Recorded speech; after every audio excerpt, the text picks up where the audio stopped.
It's the wrong time to surrender. Let me out. So hello guys, this is the fifth video on phrasal verbs. So without wasting any time, let's start.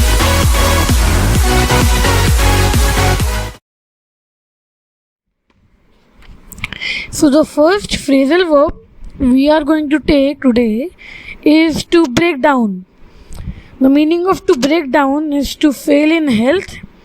The meaning of to break down in Hindi is तबीयत ख़राब होना या तबीयत बहुत ज़्यादा बिगड़ जाना. His health has broken down due to overwork. उसकी तबीयत बहुत ही ज़्यादा ख़राब हो गई है ज़्यादा काम करने की वजह से. My dog's health has broken down due to less consumption of food.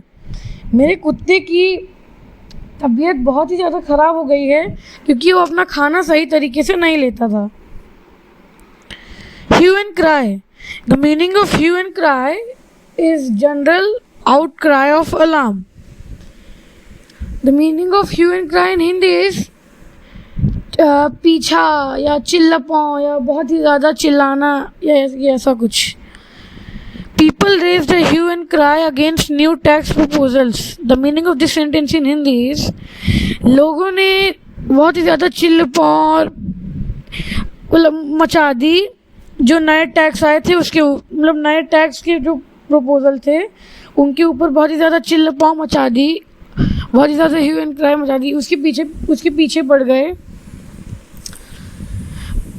The second sentence for hue and cry is my brother raised a hue and cry when my mom did not bring the pizza he wanted. The meaning of this sentence in Hindi is मेरे भाई ने चिल्लापन मचा दी जब mummy ने उसके लिए pizza चाहता था वो पिज़्ज़ा नहीं लाया. The third phrasal verb we are going to take is in full swing. The meaning of in full swing is to the maximum limit. The meaning of this sentence in Hindi is कोई भी चीज़ को एकदम उसकी पूरी ताकत लगा कर एकदम मैक्सिमम उसकी पूरी जितना हो सकता है उतना. The rains have started in full swing. The meaning of this sentence in Hindi is बारिश अपनी पूरी ताकत के हिसाब से शुरू हो गई है. The Friday shopping frenzy was in full swing.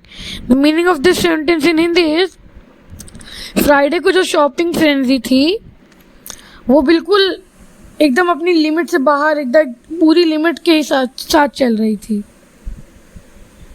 The fourth phrasal verb we are going to take in this video is to keep at an arm's length. The meaning of to keep at an arm's length is to keep at a distance.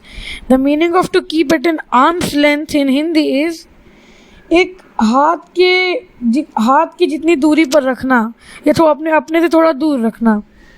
Keep the bad characters at an arm's length. The meaning of this sentence in Hindi is बुरे लोगों को अपने से थोड़ा दूरी रखना चाहिए. They no longer trust her and are keeping her at arm's length. The meaning of this sentence in Hindi is अब वो उस पर बिल्कुल भी विश्वास नहीं करते और उससे थोड़ी दूरी बना कर ही रखते हैं, उससे अपने से थोड़ा दूरी रखते हैं. The last phrasal verb we are going to take in this video is pillar to post. The meaning of this phrasal verb is from place to place. The meaning of pillar to post in Hindi is इस जगह से उस जगह. He ran for help from pillar to post. The meaning of this sentence in Hindi is वो इस जगह से उस जगह तक भागता गया मदद के लिए. The second sentence for pillar to post is he has been driving from pillar to post. The meaning of this sentence in Hindi is वो इस एक जगह से दूसरी जगह तक एक जगह से दूसरी जगह बहुत गाड़ी चला रहा है. वो एक जगह से दूसरी जगह तक जा रहा है गाड़ी से, वो एक जगह से दूसरी जगह तक ड्राइव कर रहा है गाड़ी से.